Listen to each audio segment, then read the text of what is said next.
नगर निगम का जो होता है मेयर पद, ये अहम पद होता है, क्योंकि ना लोकसभा वाला काम करा पाता है और ना विधानसभा वाला काम कराता है। इसीलिए मेयर पद को ज़्यादा तरजीह दी गई है, क्योंकि मेयर जो है वो होम टाउन का होता है, उसको मालूम होता काम का। ये डंपिंग ग्राउंड जो है, अभी आपने एक देखा होगा, मकरेड़ा गांव है, विधानसभा मुरादनगर में लगता है, गाजियाबाद क्षेत्र का है, नगर निगम से थोड़ा हट के है। वहाँ पर एक छोटा सा उन्होंने डंपिंग ग्राउंड बनाया, जहाँ पर गाजियाबाद का कूड़ा जाकर डलता है, लेकिन वो पर्याप्त मात्रा में नहीं है। उसके लिए हमने पर्याप्त जगह सोची है।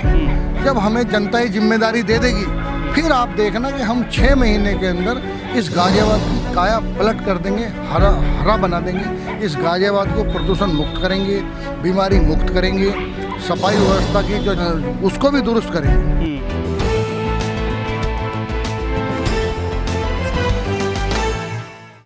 नमस्कार, मैं तेजिंदर और आप देख रहे हैं नेशन टाइम। इस वक्त बीएसपी के चुनाव कार्यालय पर मौजूद हूं और गाज़ियाबाद का जो रण है वो इस वक्त गर्म हो चला है।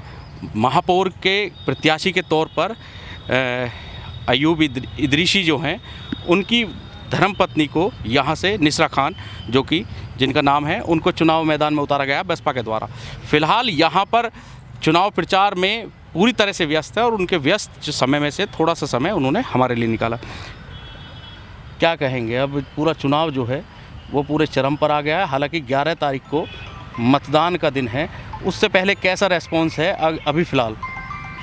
धन्यवाद आपका। देखिए, चुनाव हमारे सर पे है, टाइम कम है, फिर भी हम हर आदमी से, हर व्यक्ति से जा के संपर्क कर रहे हैं और उनकी परेशानियों से हम अवगत हो रहे हैं। क्योंकि हम गाजियाबाद ज़िले के रहने वाले हैं, तो हमें यहाँ की व्यवस्था का पता है।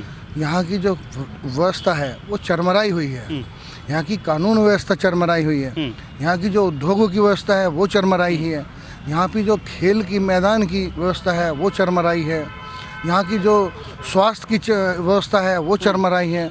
तो कुल मिला के ये नगर निगम का क्षेत्र है, ये बड़ा क्षेत्र आता है। नगर निगम का जो होता है मेयर पद, ये अहम पद होता है, क्योंकि ना लोकसभा वाला काम करा पाता है और ना विधानसभा वाला काम कराता है। इसीलिए मेयर पद को ज़्यादा तरजीह दी गई है, क्योंकि मेयर जो है वो होम टाउन का होता है, उसको मालूम होता है काम का। अब मैं आपको 1-2 काम बता देता हूँ। यहाँ पर आपने देखा होगा, यहाँ हमारे जो बच्चे हैं वो निकल के जब आते हैं खेल कूद, तभी तो आगे जाएंगे। लेकिन कोई ग्राउंड ऐसा नहीं है, जो क्रीड़ा स्थल ऐसा होना चाहिए जो हमारे बच्चे खेल के आगे आएँ, आगे बीसीसीआई में जाएं, कोई क्रिकेट में जाए, कोई फुटबॉलर में जाए। वहाँ पर हमारा आदमी नहीं है, हमारे बच्चे नहीं हैं। एक ग्राउंड था यहाँ पर नेहरू नगर के अंदर सरकारी, वो भी इन्होंने प्राइवेट दे दिया है किसी को, वो भी उसमें पैसा वसूल रहे हैं। पैसा लेके जब बच्चों को खिलाया जा रहा है। दूसरी बात है, यहाँ प्रदूषण का सबसे बड़ा मामला है, क्योंकि गाजियाबाद जो दिल्ली शहर के नज़दीक है, तो यहाँ हर वर्ष दिवाली के बाद में और सर्दियों के मौसम में यहाँ पर प्रदूषण लगा दिया जाता है, तो उसके कारण बहुत से उद्योग बंद हो जाते हैं। तो मैं बात करूँगा स्वर्ण जाति की, क्योंकि हमारी जो बहन जी हैं उन्होंने कभी जाति पे राजनीति नहीं करी, हमेशा सवर्णों को भी तवज्जो दी है। तो सवर्णों के लिए मैं काम करूँगा। कैसे काम करूँगा? सवर्णों के लिए जो उनके उद्योग बंद हो जाते हैं, उनके लिए जो सिस्टम है उन पर सब्सिडी दी जाएगी। क्योंकि अब एक ऐसा ऑयल आ रहा है कि जिसको लगाने से, जिसकी मशीनरी में डालने से उसका धुआं ऊपर जाता है और सीधे फिर चिमनी से डायरेक्ट नीचे आके पानी में मिल जाता है।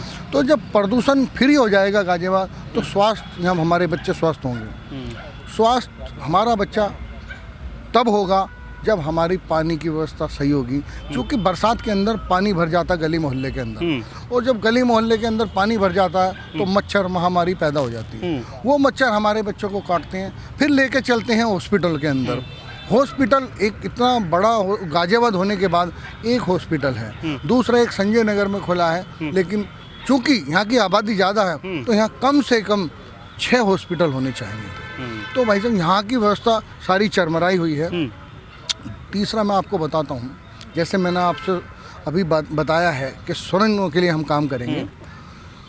एशिया की नंबर 1 लोहा मंडी है, लोहे की, लोहा मंडी जो है हमारी लाल कुआं पे, उसके अंदर जब गाड़ी भर के निकलती है लोहे की व्यापारियों की, तो बाहर जाने के बाद सेल टैक्स वाले वहाँ रोक लेते हैं और उनके कागजों में कमी बता के उन पर और डबल टैक्स या फिर पैसा वसूलने का काम करते हैं। उसको कम किया जाएगा। जो सेल टैक्स की जिप्सी जगह जगह खड़ी होकर व्यापारियों को परेशान कर रही हैं, उनको रोका जाएगा, उन पर अंकुश लगाया जाएगा। तीसरा, अभी मैं उसी के उसमें एक और कड़ी जोड़ता हूँ, जो व्यापारी मुस्लिम हैं, चूँकि ज़्यादातर मुस्लिम कबाड़े का काम करते हैं, स्क्रैप का काम करते हैं, जैसे हमारा हिंडर विहार हो गया है, ट्रक यूनियन हो गया है, तो उनके गोदाम पे से जब गाड़ी भर के चलती है तो बाहर निकलने के बाद सेल टैक्स वाले तुरंत उसको पकड़ लेते हैं, क्योंकि एक रुपया की ड्यूटी है। अगर सब चीज़ सही होगी, मानक बहुत सही राइट, होगी तो बिल्कुल राइट, बिल्कुल राइट, बिल्कुल राइट। अब पकड़ने के बाद उनको मतलब बनता है कि उसके कागज चेक करें, ना कि उसको उठा के बंद कर दिया गया और उसके बाद में फिर उसका पैसे पे कंप्रोमाइज करके छोड़ दिया गया। आप समझो बात को मैं क्या कहना चाह रहा हूँ। ठीक है। हाँ, भ्रष्टाचार को मतलब रोकने का भ्रष्टाचार प्रयास को रहेगा। रोकने दूसरी का बात, काम मेरी सबसे अहम बात यह है कि ये आपने अपना मेमोरेंडम पूरा बता दिया कि इस मेमोरेंडम पर आप चुनाव लड़ रहे हैं। सबसे एक अहम समस्या रही है पिछले कुछ समय से, यानी यूँ कहें कि दशकों से, जब से भाजपा का कब्जा रहा है महापौर की सीट पर, तब से डंपिंग ग्राउंड को लेकर एक अलग ही जंग छिड़ी रही है। और उसकी मतलब अगर यूँ कहें कि अपने भाषणों में और अपने वक्तव्य में जो है बीजेपी के तमाम वो नेता डंपिंग ग्राउंड की बात करते हैं, लेकिन वो अभी तक फर्श पे नहीं आ पाई है। उसको लेकर क्या आपने कुछ प्लानिंग की है, क्या रहेगी तैयारी है, क्या कुछ उस पर भी कुछ? देखिए, आपका बहुत बढ़िया अच्छा क्वेश्चन है आपका। ये डंपिंग ग्राउंड जो है, अभी आपने एक देखा होगा, मकरेड़ा गांव है, विधानसभा मुरादनगर में लगता है, गाजियाबाद क्षेत्र का है, नगर निगम से थोड़ा हट के है। वहाँ पर एक छोटा सा उन्होंने डंपिंग ग्राउंड बनाया, जहाँ पर गाजियाबाद का कूड़ा जाकर डलता है, लेकिन वो पर्याप्त मात्रा में नहीं है। उसके लिए हमने पर्याप्त जगह सोची है। जब हमें जनता ये जिम्मेदारी दे देगी, फिर आप देखना कि हम 6 महीने के अंदर इस गाजियाबाद की काया पलट कर देंगे, हरा बना देंगे। इस गाजियाबाद को प्रदूषण मुक्त करेंगे, बीमारी मुक्त करेंगे, सफाई व्यवस्था की जो चरमरा हट हो गया है सर, उसको भी दुरुस्त करेंगे। तो मुद्दे देखी जाए तो बहुत मुद्दे हैं गाजियाबाद के अंदर। जो है इतना बुरा हाल है इस टाइम कि आदमी त्राही त्राही कर रहा है, परेशान आ चुका है। मतलब जो व्यवस्था सारी छिन भिन हो पड़ी है। आप व्यवस्था छिन-भिन की बात कर रहे हैं और भाजपा स्मार्ट सिटी की बात कर रही है। भाजपा स्मार्ट सिटी का मॉडल लेके जो है वो चुनाव मैदान में है। तो क्या आपको लगता है कि वाकई जो है गाजियाबाद स्मार्ट सिटी के रूट प्लान पर जो है अग्रसर है और शायद इसका माइलेज भी बीजेपी को मिलेगा, ऐसा लगता है आपको? आपने कहा जी स्मार्ट सिटी, हाँ। आपको मालूम होगा कि गाजियाबाद जो यूपी का दिल है, दिल्ली के नज़दीक है, आपको कुछ ऐसी यहाँ पर दिखाई दिया है कि स्मार्ट सिटी? ये तो आप बताएंगे। आपको दिखाई दिया? मैं बताता हूँ ना। जब छठ पूजा आती है ना, तो व्यवस्था नहीं होती है। नहर जो हिंडन रिवर है, उस पे कैसे कैसे लोग करके अपनी पूजा अर्चना करते हैं। कोई नहर में गिर गया, कोई ऊपर चला गया, कोई बच्चे को पकड़ रहा। तो ये व्यवस्था, ये स्मार्ट सिटी है। जो बीसीसीआई ने आज से 5 साल पहले बोला था कि हम यहाँ पर जो क्रीड़ा स्थल बनाएंगे, इन अंतर्राष्ट्रीय वो बनाएंगे स्टेडियम, बताइए कहाँ बनाए? आप बताइए ना, आप पत्रकार हो, आप उनकी हिमायत कर रहे हैं। जमीन तो चिन्हित कर ही दी है। जमीन चिन्हित करने से कोई क्रिकेट नहीं होता था। रोटी दिखाने से किसी का पेट नहीं भर जाता। जब तक वो रोटी पेट के अंदर न जाए, जब तक पेट नहीं भरता। व्यापार नहीं है, गरीब लोग गरीबी होता जा रहा है, अमीर लोग अमीर होते जा रहे हैं। आज की डेट में अमीर लोगों के भी फैक्ट्री पर ताले पड़े हैं। तो इन्होंने तो व्यवस्था को ख़त्म किया है। आज हमारा नोट विदेशों के अंदर जाके देखिए, हमारी 82-83 रुपये में डॉलर जा रहा, जबकि एक समय था जो 37 रुपये का था, 38 का हुआ, 40 का हुआ, 50 का हुआ। लेकिन भाजपा के टाइम में आके अंतर्राष्ट्रीय मुद्दा हो गया। अब हम वहीं आते हैं महापौर पे। क्या लगता है आपको कि नगर निगम में अगर आप मेयर बन जाते हैं, बीएसपी की सीट पर चुनकर आप मेयर बन जाते हैं, तो जिस तरह से माना जाता रहा है कि बीएसपी वंचितों की पार्टी रही है, तो क्या लगता, आपको नहीं लगता कि वाकई अभी नगर निगम में जो सफाई कर्मी हैं उनके लिए जो सुविधा होनी चाहिए थी, यानी इक्विपमेंट्स होने चाहिए थे, मशीनरी होनी चाहिए थी, चाहे वो सीवर साफ़ करने की, नाले साफ़ करने की, उन पर सबसे पहला फोकस रहे आपका? उनको लेकर कोई ठोस कदम उठाया जाए आपके द्वारा? मैं बताता हूँ। हाँ। मैं आपको बताता हूँ, ये जो सरकार है, नगर निगम है, जीडीए है, ये सिर्फ अपना काम कर रहे हैं। ये वो काम नहीं कर रहे जो जनता का काम कर रहे हैं। ये अपने लिए काम कर रहे हैं, क्योंकि मैं खुल के वो बताना नहीं चाहूँगा। इन्होंने क्या किया है कोई गरीब आदमी अपना पैसा बचा बुचू के एक मकान बनाता है और जब वो पूरा कंप्लीट होने लगता है यानी कि लेंटर डलने लगता है सीधे ले जाकर बुलडोजर खड़ा कर देते हैं। या तो उसको मकान को गिरा दिया जाता है या सेटलमेंट करके उसको छोड़ दिया जाता है। आप एक बात बताइए, एक मकान के बराबर में दूसरा मकान है वो वैध है और एक मकान उसके बराबर में वो अवैध हो गया। ऐसे नहीं होता। पूरी कॉलोनी अगर आपको जीडीए से पास कराए तो पूरी कॉलोनी होती है, वो एक पर्टिकुलर एक प्लॉट नहीं होता है। एक बात बताऊं। दूसरा, आपने इक्विपमेंट का सवाल किया। इनके पास इक्विपमेंट कमाने के लिए आ जाएंगे।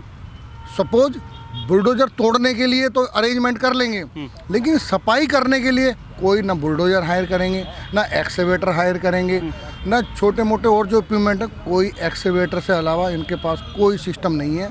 यहाँ की व्यवस्था बिल्कुल चरमराई हुई है, फेलियर है।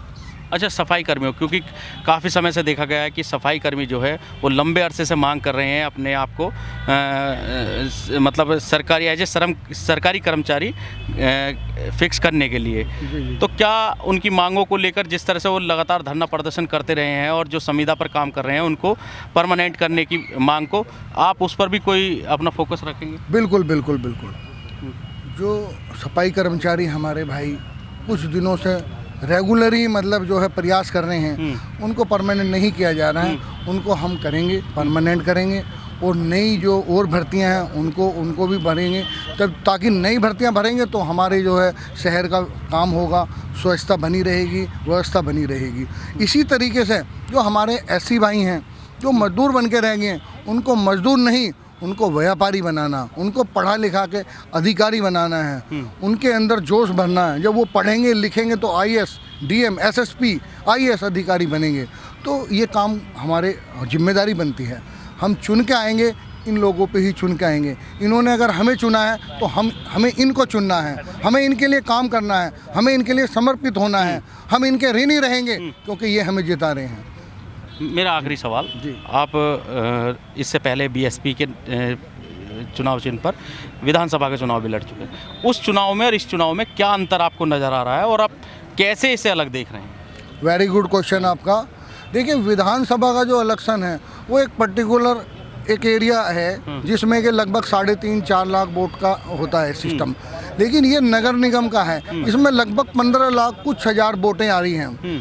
तो इसमें 3 या 2.5 विधानसभा जुड़ी हुई हैं, तो इसमें ज़्यादा मेहनत हमें करनी पड़ेगी। और इस नगर निगम के लिए जो योजनाएं अभी तक नहीं आई हैं उस योजना को हम लाने का काम करेंगे। एक आखिरी सवाल, फिर मैं एक आखिरी सवाल करूँगा। क्या लगता है आपको कि मुस्लिमों के साथ जो समर्थन आपको मतलब मुस्लिमों का जो समर्थन आपको मिलेगा और प्लस जो बेस वोट है दलित बीएसपी का, उसके साथ अब की बार आपकी नैया पार लग जाएगी और एक पहला बीएसपी का गाजियाबाद को मेयर मिलेगा? देखिए, समीकरण आप उठा के देखिए, इतिहास उठा के देख लीजिए। मुस्लिम और दलित जब साथ लगे हैं, जब नैया पार हुई है, कोई रोकने वाला नहीं है। आपने क्या समीकरण लगाया? मैं वही पूछ रहा हूं। मेरे समीकरण तो सारी जाति सब वर्ग को लेके चलने का है। लेकिन जो अनुमान है लोगों का, जो लोग कहते हैं कि दलित और मुस्लिम जब एक जगह आए हैं तो वो विजय पाए हैं। दूसरा, आपका जो अभी एक क्वेश्चन और था, जो इससे पहले आपने एक क्वेश्चन किया था चुनाव को लेकर, किया था कि आप विधानसभा जो चुनाव में और इस चुनाव में क्या अंतर समझ रहे हैं? हाँ, बिल्कुल राइट। ये जो चुनाव है ना नगर निगम का, ये लोकसभा तक जाता है, कारण ये सेमीफाइनल है। इससे ही जो है हमें पता लग जाएगा कि लोकसभा में अब किसकी सरकार बनेगी या कौन सी पार्टी लीड करेगी। तो हमारे लिए बहुत अहम है, हमारी प्रतिष्ठा का सवाल है, हमारी प्रतिष्ठा दांव पे है। और मैं अपने वासियों, क्षेत्रवासियों से भी बोल रहा हूँ कि आज हमारी प्रतिष्ठा दांव पे लगी है। आप उठ खड़े होइए, आप एकजुट हो जाइए, भेदभाव भूल जाइए, अपनी पार्टी को लाने के लिए 100 के 100% वोट दीजिए। किसी के बहकावे में नहीं आइए, किसी की बात ना मानिए। 2 पैसे या 4 पैसे में आप पानी में बिकिए मत ना, अपना काम कीजिए। अपनी आपकी पार्टी है, आपकी पार्टी का झंडा हमने उठाया हुआ है। इंशाअल्लाह आपके जीत के दिखाएंगे और आप लोगों के लिए काम करेंगे भविष्य में। बहुत बहुत धन्यवाद। ज़मीनी मुद्दों को लेकर बसपा मैदान में है और डीएम फार्मूले को लेकर भी यहाँ अच्छे खासे कयास लगाए जा रहे हैं। फिलहाल स्थिति बनती नज़र आ रही है। 11 मई को ये आंकड़े क्या कहेंगे ये देखने वाली बात होगी। गाजियाबाद से तेजिंदर सिंह, नेशन टाइम। इस वीडियो में कही गई सभी बातें वक्ता की अपनी राय है, जिसकी पुष्टि हम या हमारा चैनल नेशन टाइम नहीं करता।